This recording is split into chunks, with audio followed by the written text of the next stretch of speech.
Okay, so you're looking to really get under the hood of a topic, understand it fast, and get the real story. Yeah, that's what we're doing here. We're taking a deep dive into the Supreme Team. They were this major organized crime group in New York City back in the 80s. We've got some sources, mainly an overview, and basically our mission is to pull out the big insights, the stuff that really makes you go, wow, about how they operated and the kind of mark they left. Ready to jump in? Yeah, let's do it. It's fascinating right off the bat, isn't it? How a group like this, I mean, their main run wasn't that long in the grand scheme of things, but the impression they left on New York's crime history is huge. And this wasn't just, some random bunch of guys. It was structured, really structured, a clear hierarchy, and they were, frankly, frighteningly efficient. For understanding how these kinds of organizations work, that structure is, well, it's vital. Absolutely. And the sources show they got started, what, 1981? Jamaica, Queens. Kenneth Supreme McGriff's idea, apparently. Their home base was the Baisley Park projects. And like you said, not just a flash in the pan. They were around for like 2 decades, 81 to 2001. What really jumps out is that the founders, the core group, they were just teenagers. And they had ties to the 5% Nation. What's the significance there?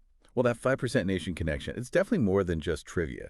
It seems like it provided a kind of, well, an ideological base almost. And bits of that got woven into how they ran things, like using the supreme alphabet and supreme mathematics. It wasn't just about having a secret code, though that was part of it.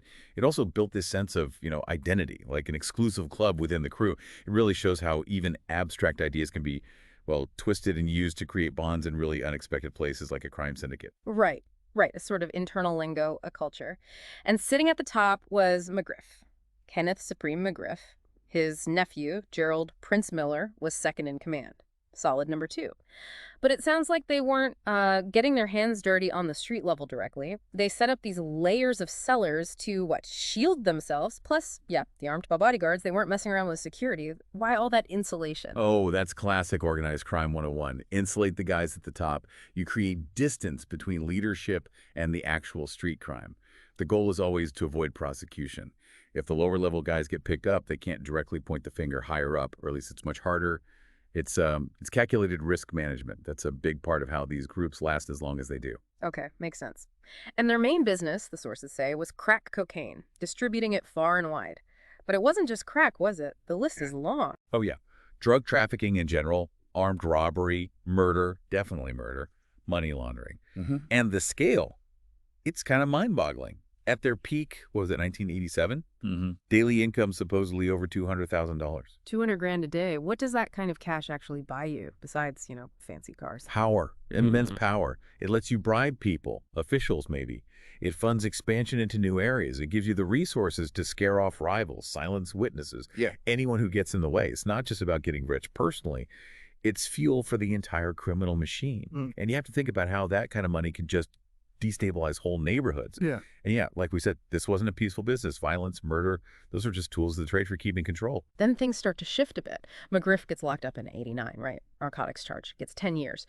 And Prince Miller, the nephew, he steps right in. But the violence didn't stop. Sources say in 87 alone, even with McGriff supposedly calling shots from inside, they ordered at least 8 killings. And this part's wild. There was a big federal raid late in 87. They apparently got tipped off.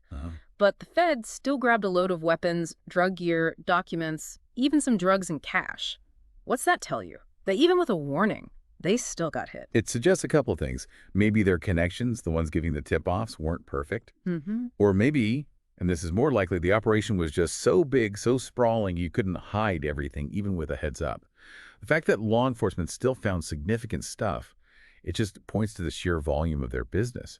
And McGriff telling the gang to basically lay low after that raid and his arrest. That shows a kind of, well, pragmatic reaction to the heat, even if it didn't last long. Didn't last long at all, it seems. Miller gets out in spring 89. And boom! He's rebuilding the Supreme Team almost immediately, taking back control of the key spots.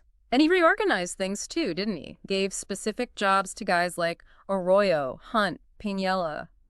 A whole list of them. Yeah, some more formalized structure under him, it seems. And sadly predictable, maybe. The violence ramps right back up. The killings start again. This whole cycle, bust, rebuild, back to business. Is that pretty standard in this world? It's very common, unfortunately. Look, the demand for drugs It doesn't just vanish because one crew gets hit. There's always someone waiting or willing to step into that vacuum. The fact that Miller could rebuild so quickly, it says a lot about his own abilities, sure, but also just how deeply rooted the drug trade was in that area. It really underscores the resilience, the stubbornness of organized crime, and why law enforcement needs to be just as persistent. Okay, let's get into some of the really specific and frankly grim details from the sources. The murders of the Bolden brothers and James Page in '87. This is pretty dark. It involved an alliance they had with Lorenzo Fat Cat Nichols. Right, another major figure. So Nichols is inside, but he suspects the Boldens robbed him. He asks Miller to find them. And this is where it gets truly disturbing, the corruption angle. Inside the New York State Parole Division. How did that work? Yeah, this is a really chilling example of how deep corruption can go and how deadly it can be. You had a parole officer, Ina McGriff, no relation to Kenneth, apparently, and a secretary, Ronnie Younger. They were essentially on the Supreme Team's payroll, feeding them information. What kind of information? Addresses for parolees, like the Boldens. They provided false IDs. Sources even say Ina McGriff supplied ammunition. They found handwritten notes later with the Bolden addresses, written by Younger and Ina McGriff, direct link. Paid them about $3,000 for those addresses. It just shows how crime groups can worm their way into legitimate systems and just exploit them for murder. It's absolutely horrifying. So they get the addresses. Henry Bolden gets shot in the Bronx. Isaac Bolden is killed near his mother's place. And then the same parole officer, Ina McGriff, she hands over documents showing another Supreme Team member, James Page, was talking to the cops. Cooperating, yeah. And Kenneth McGriff, from prison, orders the hit on Page. Piniella arranges it. It just hammers home that even behind bars, McGriff could still order someone killed. What does that say about trying to control these guys once they're incarcerated? It says locking them up isn't always enough, doesn't it? Yeah. They can still communicate, they can still pass messages, give orders, wield influence through people on the outside. The Page murder is a brutal reminder of the danger anyone faces if they dare to cooperate against these powerful groups. It really makes you wonder, what else needs to be done to actually cut off that influence from inside prison walls? Okay. Moving forward a bit to July 1989, there's this incident involving Colombian drug suppliers. Ah, yes, the robbery and murders. Miller, Arroyo, a few others. They rob and kill 4 suppliers. But the victims were barely identified, just names like Fernando and George. And the bodies were never recovered. Right. And because of that, the jury couldn't find these specific murders proven as, what was the term, Reicho predicate acts. What does that mean exactly? Why was that a problem for the prosecution? Okay, so Reicho, the Racketeer Influenced and Corrupt Organizations Act. It's a powerful tool against organized crime. To use Reicho, prosecutors need to prove a pattern of criminal activity. Those underlying crimes are called predicate acts, like building blocks. In this case, with the Colombian suppliers, because the victims couldn't be definitively identified and their deaths couldn't be proven in court beyond a reasonable doubt. Because no bodies, no definitive proof. Exactly. Yeah. So those specific killings couldn't be used as the predicate acts, the building blocks needed for a Reicho conviction related to those specific murders. Yeah. They couldn't meet the legal bar. Got it. Okay, so strong suspicion, but not enough hard evidence for that specific charge. Then, August '89, just a month later, another internal hit. Gus Rivera. He was a Supreme Team member himself, actually introduced the crew to some of those Colombian contacts. And they decided he was now a liability. Apparently so. Arroyo arranges the hit. Rivera actually survives the first attempt. But Arroyo doesn't give up. He then threatens Rivera's girlfriend, Tony McGee, who was also in the crew, to find out where Rivera is hiding. Threatens his girlfriend to find him. That's cold. Extremely. Arroyo and another guy, Hale, track Rivera down to a motel in South Jamaica and finish the job. It just shows the absolute ruthlessness within the organization. Loyalty meant nothing if you became inconvenient. And that same month, August '89, again, was really brutal. The murders of Fernando Suarez and Pablo Palaza, more suppliers. Yes, another instance with Colombian suppliers. But this time, the plan was just steal their coke. No pretense. They were lured to an apartment, Hale's apartment. Held at gunpoint, tied up, and then suffocated with plastic bags while being beaten with a baseball bat. Yes. According to the sources, Arroyo and Hale carried out the murders while Hale also beat them. Utterly brutal. Hunt then helped them get rid of the bodies, dumped in different places in Queens. And Arroyo just lies to Suarez's wife afterwards, saying he never showed up. The sheer callousness. It shows a complete detachment, a total disregard for human life. The planning, the method, the disposal. It's chillingly methodical.